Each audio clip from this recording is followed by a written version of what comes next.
हे देवी, माघ माध्यम के 30वें अध्याय का पठन शुरू कर रहा हूँ।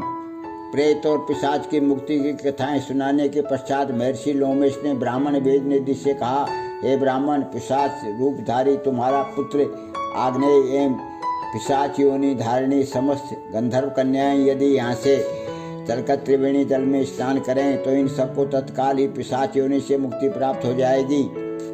महर्षि लोमेश के ये वचन सुनकर वे सबके सब बड़े प्रसन्न हुए तथा उन्हें बड़ी सांत्वना प्राप्त हुई। उन सबों ने तत्काल ही महर्षि लोमेश के साथ प्रयागराज के लिए प्रस्थान कर दिया।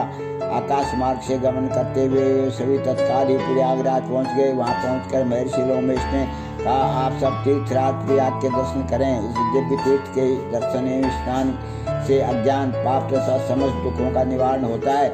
इसी पावन तीर्थराज प्रयागराज में यज्ञानुष्ठान करके श्री ब्रह्मा जी ने सृष्टि रचना की थी। इसी पावन तीर्थराज में स्नान करके देवादिदेव भगवान विष्णु ने श्री लक्ष्मी जी को प्राप्त किया था। गंगा जी की महिमा का वर्णन करते हुए महर्षि लोमेश ने आगे कहा, भगवान शंकर जी की जटाओं से अवतरित भागीरथी गंगा जी समस्त पापों तापों तथा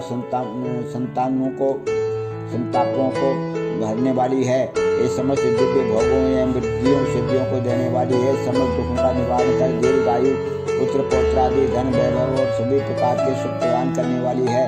सिद्धि की प्राप्ति के लिए समस्त सिद्धगण इन्हीं की सेवा करते हैं। ये भागीरथी गंगा जी स्वर्ग सुख तथा सर्वोत्तम ऐश्वर्य को प्रदान करने वाली है। इनके जल में भक्ति भाव सहित स्नान करने वाले से प्राणियों को मोक्ष की प्राप्ति होती है। प्रयागराज में श्री गंगा जी के साथ सूर्य सुता, यमुना जी तथा सरस्वती जी भी हैं। इन तीनों पापनाशिनी महानदियों का संगम सर्व पापनाशी तथा दिव्य सुखदायी है। इनके संगम में स्नान करते ही अज्ञान का नाश होकर ज्ञान की प्राप्ति होती है तथा जन्म जन्मांतर के पापों तापों का समूल नाश होकर नरक यातना तथा आवागमन के चक्र से मुक्ति प्राप्त होती है। प्रयाग की महिमा की अन्य कथाएं सुनाते हुए महर्षि लोमेश ने आगे कहा, अत्यंत प्राचीन काल में एक गंधर्व ने महर्षि ऋचिक की पूजा अर्चना में बाधा उपस्थित की थी। महर्षि ऋचिक ने क्रोधावेश में उस गंधर्व को श्राप देकर काक बना दिया था। तब वह गंधर्व इन्हीं तीर्थराज प्रयाग में स्नान करने से काक योनि से मुक्ति होकर पूर्ववत गंधर्व रूप प्राप्त हो गया था।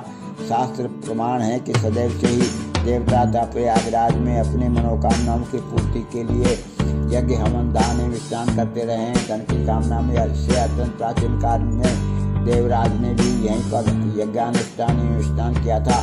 भगवान शंकर को प्रसन्न करने उनकी कृपा प्राप्त करने के लिए महर्षि कश्यप ने इन्हीं तीर्थराज प्रयाग में घोर तप किया था। इसी प्रयागराज में महर्षि भारद्वाज जी को योग सिद्धि की प्राप्ति हुई है। फिर योगेश्वर नामक स्पंदन सनत कुमारों को दिव्य ब्रह्म ज्ञान एवं उत्तम भक्ति प्राप्ति हुई थी। इसी प्रकार एक समय स्वर्ग की श्रेष्ठ अप्सरा उर्वशी को देवराज इंद्र के श्राप व स्वर्ग से निष्कासित होकर पृथ्वी पर आना पड़ा था।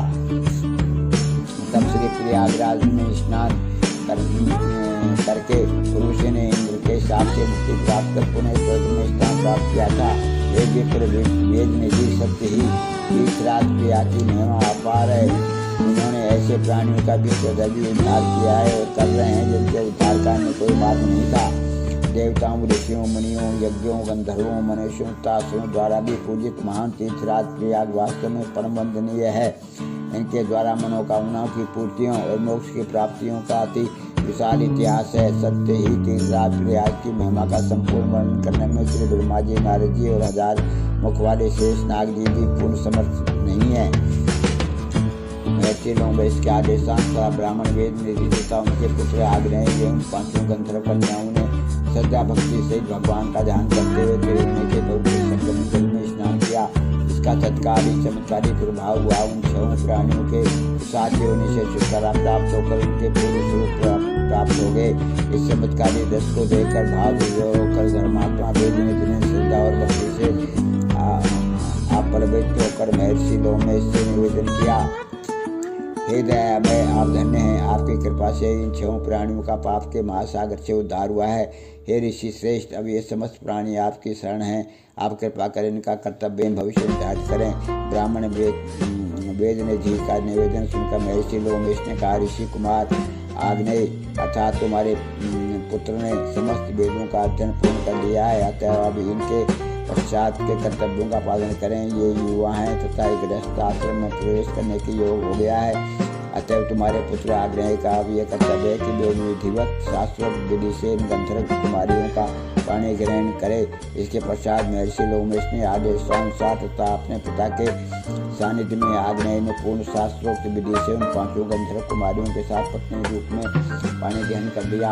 अपने मंगल सिद्धि के हर्ष में आनंदित होकर ये 5 गंधर्व कुमारियां तथा ऋषि कुमार आग्नेय आनंद उत्सव मनाने लगे। ऋषि कुमार आग्नेय भी पूर्ण संतुष्ट प्रसन्न था और गंधर्व कन्याओं के आनंद का तो परिवार ही नहीं था। कथाओं का समापन करते हुए महर्षि वशिष्ठ जी ने कहा, हे राजन, तीर्थराज प्रयागराज और माघ महात्म्य का यह दिव्य इतिहास अत्यंत पवित्र एवं मनोरम है।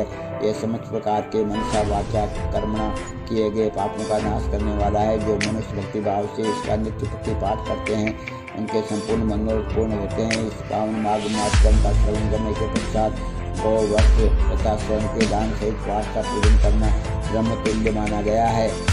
इस महात्म्य को सुनाने वाले ब्राह्मण का पूजन करना भगवान विष्णु के पूजन करने के तुल्य है। अपना जन्म सफल करने तथा सदगति प्राप्त करने के इच्छुक प्रत्येक व्यक्ति को इस माघ महात्म्य का पठन पाठन अथवा श्रवण पूर्ण श्रद्धा सहित करना मोक्ष प्राप्ति का सबसे सुगम और सटीक मार्ग है।